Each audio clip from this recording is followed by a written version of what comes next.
It's an absolute pleasure to have you here. Trevor, you and I actually spoke a long time ago when I worked for another radio station here on Long Island, and you had some solo stuff out. You and I, Rick, have never had the pleasure, although I've been a big fan of yours for a long time ago, since the early days of Yes and the solo work as well. First of all, congratulations, the nomination into the Rock and Roll Hall of Fame. Third time lucky, hopefully. Right. We'll see. Right. I can see you're extremely thrilled about it. It doesn't really matter at this point. Well, no, it doesn't matter at all to you. I've said in my only comments really that I think it's a tragedy that so many bands get inducted in so late in their career, and you get situations like The Who get inducted in late, no John Entwistle. How that man deserved to be there. The same with Deep Purple and John Lord. And now a similar situation if Yes do get inducted in, no Chris Squire. Right. My personal view from an outsider is I think the whole system needs to be thought about a bit. There you go, I said a bit. Well, I actually had the good fortune to speak to John when he played here last year, John LaPonte, and Chris had just recently passed away. I offer condolences to him, and I offer them also to you. Thank you. It's been over a year. He had some very funny stories about Chris. How about, what are your fondest memories? He's always late. Always late. That's exactly what he said. He's always late. That was the first thing out of his mouth. He's always late. He was 4 days late for a show in Mexico. You know, 4 days late he turned up. We had 4 days, 3 days off before the actual show day, and everybody was due to get down at least 2 days before. And Chris was, well, it was on the day of the show. Chris hadn't turned up, and we had a press conference. I think I told you this, Joe. We had this press conference, and the management were like, absolutely crap themselves. There's no sign of Chris of what to do, and there's all the press there, and they're going to ask where it is, what the problem is. And we went down. It was one of those things with the table with the 5 places, and about 100 press, including the TV. And as we walked down the corridor, somebody said do something, and there was a big palm tree in a pot. So I picked the palm tree up and took it in and put it where Chris was. Oh, you did. And I said, and John said, introduce the band. So I said, our wonderful singers, John Anderson and Steve Howard, Alan White. And unfortunately, Chris is very busy at the moment, but he's very kindly sent along his palm tree in his place. There were more pictures of the palm tree than anything. And nobody asked, where is he? We hadn't got a clue where he was. He turned up half an hour before the show. And did he say where he was, or still a mystery? I think he was finishing off his 48th bottle of Chateau Neuf de Pape. No, he was like, I'm here, it's all right. But he was called the Fish for the simple reason that whenever in the early days, just before I joined, when they went to get him, he was in the bath. He was always in the bath. And that's how he got the nickname. So they called him the Fish because he's never read he's in the bath. That's a great story. I never knew that. And for years, I thought it was because he was a Pisces. And then I'm sure that was something to do with it as well. But I have a story about Chris being late. We were playing Madison Square Garden, and it was about 35-40 minutes to go. And the tour manager was coming up saying, "Where's Chris? Had anyone seen Chris?" No Chris. So in desperation, he phones the hotel, he phones Chris's room, really to find out from the girlfriend if he knows where Chris is. Chris answers. He said, "Chris, where are you? We've got to get ready to go on." He said, "Well, I've just ordered dinner from some room service though." True story. He did. He had to rush there, and we went on late. He did a similar thing. We were playing Nottingham in England, which is about a 3.5 hour drive from London, and at 7 o'clock, no sign of Chris. Managed to get hold of the mobile. "I'm just leaving the restaurant." "Whereabouts in Nottingham are you?" "In London." You go for it was a nightmare. Oh, it's unbelievable. You had to know it was part of his makeup. See, I never heard these stories. I mean, you always see the stories about Axl Rose showing up late for the Guns N' Roses shows, and that's become famous. I never knew that he was cut from the same cloth, so to speak. And there was nothing you could do, was there? No. You just go, that's it, that's what he does, and that's as it is. Well, there's something to be said for that, too. Yeah, one of my favorite guitars that I own is years ago when we were doing the Talk album. Chris was 2 hours late to the studio, and I'm just waiting for him. Eventually, he walks into the studio, and he knows I'm going to say, "Chris, you're late," and we're going to have an argument. And he walks in with a beautiful 12-string Telecaster, and he says, "Peace offering." How could you be mad? So it's one of my favorite guitars. Oh, that's nice. That's wonderful. Yeah. So I always had a question for you, Trevor, specifically with regards to what ended up being 90125. Yes. Was that a different project? You were working with Chris Squire. The story I had heard was that you were working together with Chris, and the band was supposed to be called Cinema. Yes. And then John came in very late in the game and to do a guest vocal or something, heard what you were working on and said, no, this sounds and feels like a Yes album. It needs to be a Yes record. Exactly. Is that basically what happened? That's exactly correct. And to be honest, there's people often wonder, why am I singing a lead on Leave It and Changes and various songs? And it's only because John heard it and the key wasn't quite right for him, and he sang in the choruses and we left my voice in the verses. Otherwise it would have been thrown off that as well.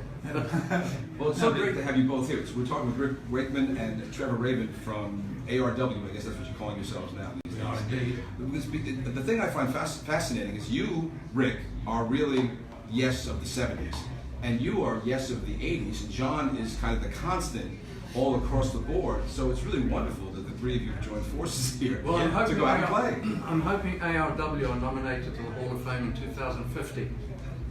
Because you've Fingers got crossed. 25 years. Right? Yeah. So now you originally got together several years ago, like 4 or 5 years ago, to try and work on some new material. Is that true? No, what we did, John and I did this, after John and I left Yes in 2005, John was ill, as you know, we waited for him to get fit, and then John and I did like an acoustic album together called The Living Tree, which, and then we did 3 tours, 2 in England and 1 in America. And it was during those tours we said, look, what we want to do next is we want a band playing the Yes music we love, and we must have this guy, because I mean, ever since we did Union, Trevor and I have vowed that we would play together, and I always Definitely be my bucket list. I always dreamed what a dream lineup. It's a sort of a Yes music lineup that never existed, and I knew it would be very special. And so we spoke to Trevor. Trevor's well up for it. Trevor in fact flew to London. We met in London and had a chat. Then, to a large extent, because Trevor's so busy, I was so busy, John was so busy, it was a matter of when are we going to find the time to play this? And we kept saying, yeah, we'll do it. We all desperately wanted to do it. And I think to some extent that the catalyst was when Chris died a bit, because we all were very aware of our own mortality. And went, my God, if we don't do this now. So we all cleared a space, kept all the work that we got in, which we were contracted to do, and they said, right, from that day onwards, it's ARW, and that's it. And that's basically what's happening. So the tour is happening now and will be for a few more months. 3 more years, probably. Well, I mean, this section of the tour anyway. We finish in December, Are there plans for the three of you to go in and record new music? Yep, we've started already, and pretty far into getting a lot of stuff together, and we're just not ready to play it yet. And if we were to play it on the road now, it would be on YouTube the next night. We want to present it the way we want to present it. So tonight is the music piece. It's a celebration of But Rick says it best about how we approach it. This tour is always a foundation to lay down what we stand for, what we believe in and what we stand for, and the standard that we want things to be. And that's what this tour is all about. From there on, when we come back, it's about, some of the classic stuff that we want to play, plus new music and show where we want to go. But we wanted to lay that foundation of this is what we stand for, this is what we believe in, and this is how we believe music should be played. Like Jimi Hendrix? No questions from the audience, please. Trevor, I do have a question for you. I know you've worked on a lot of movie soundtracks and such. Right. What was your favorite movie soundtrack to work on, and why? I remember the Titans. I remember doing Remember the Titans and really loving doing that. But there's a number in National Treasure was another one I really liked, and then there's some that didn't do quite as well that I really enjoyed working. And you worked on To Live and Die in L.A. too, didn't you? I think. No, that wasn't you. You did Con Air. Did Con Air. I love Con Air. Yeah. It's funny. I left the band, started doing it, and thinking I'd be doing it for a couple of years. And here we are, sitting for the first time playing in 17 years and 50 movies later. Right, you're still doing it, right? And one final question for you, Rick. I would shoot myself later if I didn't get a chance, if I didn't ask you this. You left the band originally back in the 70s. Your first solo project Yeah. is the Six Wives of Henry VIII. How did you decide that that was going to be the theme, and what was the catalyst? Well, I behind actually did it? that while I was still in Yes, and I did Journey to the Earth while I was still in Yes. I didn't do those after I left. Those were done while I was in the band. They were. Yeah, and Henry was done. A&M had an option on me to do a solo album, which was in 1971, and I was on tour with Yes. Yeah, you were. And I was looking. I wanted it to be a keyboard album, but I don't sing, so it's going to be instrumental. Right. And I wanted a subject matter, and at that time there was no Walkmans or anything like that to take on a plane with you, and no computers, whatever. So you bought books. I mean, I used to read so many books on the road, and we were at a little airport somewhere. I got a funny feeling it was near Richmond. I just have a funny something makes me remember that it was around Richmond, Virginia, a small airport, and at the little newsagent book stand, it had a little revolving book thing with about 10 books in it, which was full of the most boring books you could think of in the world. I looked at these books, and I know there was one that just called The Private Life of Henry VIII. Okay. And I love my history. I thought that'll do well. So I got that book, started reading it on the plane, and quite literally, I remember again reading bits of chunk about Anne Boleyn, and it just a theme came into my head. Right. I thought that's interesting. So I wrote. I always carry manuscripts, still to this day, manuscript of that, and I quickly jotted down the theme, and then something else came, and I was reading about dear old Catherine Howard, who was only about 19 when Henry chopped her head off. And he had a great way of getting rid of it. Brilliant. And another idea, so I thought, this could be a really nice idea. The original album was going to be called Henry VIII and His Six Wives. I recorded the Six Wives first, and then I was told there was no more room on the album, restrictions of vinyl. Right. So Henry never went on. And Henry did go on in the end. It's called Defender of the Faith, which is the name that he was actually given by the Pope.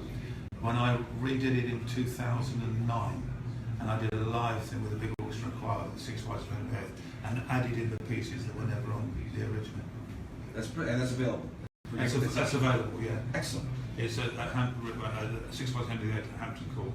I'll have to look for that. Well, Trevor, continue good luck if you're going to be doing more movies. Good luck with the solo work, and of course, we look forward to ARW, some music for you guys. Thank you very Hopefully much. sometime in 2017. Oh, we'll. Where are you having a blast? And there's no opening act tonight. You guys, 8 o'clock sharp? We are the opening act. It's all you. We're all the night. opening act, we're the second act, and the third. It's every act. Yeah, we're every act. Well, thank you so much for stopping down to Max FM. Well, thank you again. Appreciate it. Rick Wakeman, Trevor Rabin, and I did have the presence of mind to actually bring this along with me. This is from Six Wives of Henry VIII. Great. Max FM.